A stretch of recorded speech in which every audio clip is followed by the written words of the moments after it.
ക്രൈസ്തവ സഭയുടെ നോമ്പ് കാലമാണ് ഇത്. നോമ്പ് കാലത്ത് കഴിവിൽ പരമാവധി ഇങ്ങനെയുള്ള യോഗങ്ങളൊന്നും വിളിച്ചു കൂട്ടാതെ ഇരിക്കണമെന്നുള്ളതാണ് ആഗ്രഹം.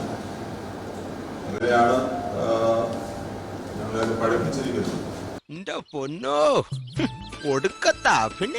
നിങ്ങളെ വിളിക്കുമ്പോൾ നിങ്ങൾക്ക് തന്നെ അറിയാം, നിങ്ങൾക്ക് എന്തോ വിഷമകരമായ കാര്യങ്ങൾ നിങ്ങളോട് പറയാനുണ്ട് എന്നുള്ളത്. നിനക്ക് ഇപ്പോഴും നല്ല വിഷമമുണ്ടല്ലേ? ഇപ്പോഴിത് പറയുന്നതിന്റെ പ്രധാനപ്പെട്ട കാരണം അന്ത്യോക്യയിലെ പാത്രിക്കീസ് ലെബനോനിൽ അല്ലെങ്കിൽ ബെയ്റൂട്ടിൽ വെച്ച് നടത്തുന്നത് ഒരു വാഴ്ചയാണ്. സ്ഥാനത്തേക്കുള്ള പ്രവേശനമാണ്. മറ്റൊരാൾക്ക് സ്ഥാനം നൽകുകയാണ്, സ്ഥാനാരോഹണമാണ്. ആ സ്ഥാനാരോഹണം നൽകുന്നത് ഇന്ത്യയിലെ ഒരു കാതോലിക്ക അല്ലെങ്കിൽ മഫ്രിയാന എന്ന പേരിലൊക്കെയാണ്.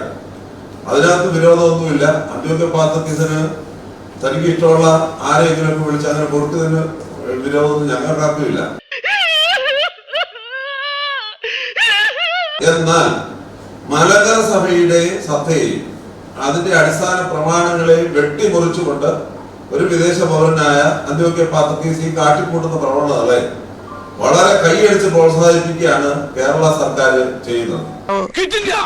വിദേശ ബീജത്തെ ഒറ്റപ്പെടുത്തുക, നാടും കൊണ്ട് നാട് നന്നാക്കുക. എന്താണ് പറഞ്ഞത്? വിദേശ ബീജത്തെ ഒറ്റപ്പെടുത്തുക, വിദേശിയെ ഒറ്റപ്പെടുത്താൻ. അതെ, കിട്ടില്ല. അത് പറയാനുള്ള പ്രധാനപ്പെട്ട കാരണം ഈ കഴിഞ്ഞ 12 ദിവസമായി മാധ്യമങ്ങളിലൂടെ കൃത്യമായി വരികയാണ്.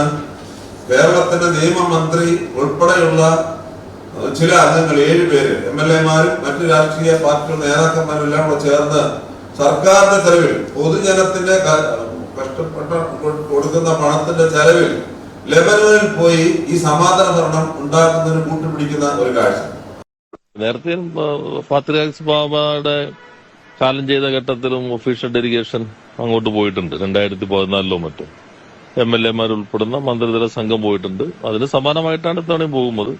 പൊതുവെ ഇത്തരം ഘട്ടത്തിലെല്ലാം എല്ലാ സംവിധാനങ്ങളിലും സർക്കാർ പ്രതിനിധികളെ അയക്കുന്ന രീതി കേരളത്തിലുണ്ട്. അതിന്റെ ഭാഗമായി തന്നെ കണ്ടാൽ നീതി നിയമം അനുസരിച്ച് പോകുന്ന ഒരു സഭയിൽ സമാന്തര ഭരണം സൃഷ്ടിക്കാനുള്ള വഴികൾ തെളിയിക്കുന്ന ഒരു അനാവശ്യ സ്ഥാനാരോഹണ ചടങ്ങിൽ പങ്കെടുക്കുവാനായി കേരളത്തിലെ മന്ത്രി ഉൾപ്പെടെ, അത് നിയമമന്ത്രി ഉൾപ്പെടെയുള്ളവർ, നിയമം ലംഘിക്കുന്ന പരിപാടിക്ക് നിയമമന്ത്രി ഉൾപ്പെടെയുള്ളവർ പോകുന്നതായ കാഴ്ച മാനസിക വിഷമങ്ങൾ ഉണ്ടാക്കുന്ന കാര്യമാണത്. നിങ്ങൾ മനസ്സിലാക്കുക. സഭയിലെ നിയമമന്ത്രി തന്നെ നേരിട്ട് പോകുന്നതിൽ ഒരു അനൗചിത്യമാണ് ചെയ്യുന്നത്. അതിപ്പോ ഗവൺമെന്റ് തീരുമാനിക്കുന്നതല്ലേ. അവിടെ പോയിട്ട് നിയമമൊന്നും ചർച്ച ചെയ്യേണ്ട കാര്യമില്ലല്ലോ. അത് സുഖകരമല്ല, വഞ്ചനാപരമാണ്, നിയമലംഘനമാണ്, ഭാരതത്തിന്റെ ഭരണഘടനയുള്ള വെല്ലുവിളിയാണ്, കേരളത്തിൽ ജനത്തോട് കാണിക്കുന്ന ദ്രോഹമാണ്. ഞങ്ങൾക്ക് സർക്കാരിൽ നിന്നും യാതൊരു ധനസഹായം ഇതുവരെ ലഭിച്ചിട്ടില്ല. സർക്കാർ ഞങ്ങളോട് ചിറ്റമനയമാണ് കാണിക്കുന്നത്. കൈയടിക്കാനും പാട്ടുപാടാനും ഒക്കെ ചിലപ്പോൾ കൂടുതൽ ആളുകൾ കാണുമായിരിക്കും.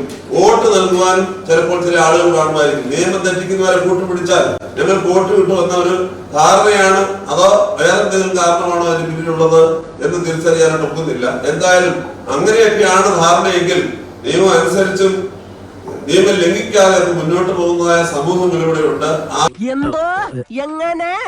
നിയമം അനുസരിച്ചും നിയമം ലംഘിക്കാതെ മുന്നോട്ട് പോകുന്നതായ സമൂഹങ്ങൾ ഇവിടെയുണ്ട്. Shall I remind you something? ഒരു കാലത്ത് സെമിനാരി കുട്ടികളുടെ പേടി സ്വപ്നമായിരുന്ന കുണ്ടറപ്പണിക്കർ എന്നറിയപ്പെടുന്ന ദിയോസ്കോറോസ് മെത്രാന് വിദ്വേഷ പ്രസംഗത്തിന്റെ പേരിൽ കോടതിയിൽ നേരിട്ട് ഹാജരാകുവാൻ ഉത്തരവ്.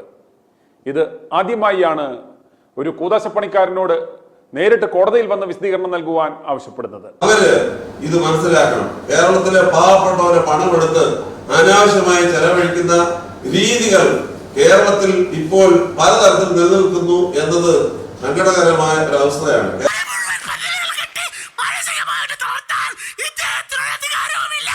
എന്താണ് ഈ പറയുന്നതിന്റെ അർത്ഥം? ഇവിടെ ചോദിക്കാറുണ്ട് ചോദ്യം. 2017 ജൂലൈ മാസം 3-ാം തീയതി ബഹുമാനപ്പെട്ട സുപ്രീം കോടതിയിൽ വിധി വന്നതിന് ശേഷം സഭ ഒന്നാകണമെന്ന്, സഭയിൽ ശാശ്വതമായ സമാധാനം ഉണ്ടാകണമെന്ന് സ്ഥിരമായി പറയുന്ന മലങ്കര സഭയുടെ വീഴ്ച എവിടെയാണ്? ഇത് വളരെ സങ്കടം കൊണ്ട് പറയുന്നതാണ്. കുറച്ച് നാളുകളായി, വർഷങ്ങളായി മലങ്കരകൾ സമാധാനം ഉണ്ടാകണമെന്ന് ആഗ്രഹിക്കുമ്പോൾ അതിനെ തച്ചുടയ്ക്കുവാൻ വേണ്ടി ഏതെങ്കിലും വിദേശികൾ വന്ന് അവരോട് കൂടെ ചേർന്ന് നിന്ന് അവരും പടം പിടിച്ച് അനാവശ്യമായ പ്രവണതകൾ സൃഷ്ടിക്കുന്ന ഈ രീതി ഇനിയെങ്കിലും സ്റ്റോപ്പ് ചെയ്യേണ്ടത് വളരെ അത്യാവശ്യമാണ് എന്നുള്ള ഒരു ഓർമ്മപ്പെടുത്തൽ മാത്രമാണ് എനിക്ക് ഈ സമയത്ത് പറയാനായിട്ടുള്ളത്. ഇതൊക്കെ ഞങ്ങളോട് പറയുന്നത് എന്തിനാണ്?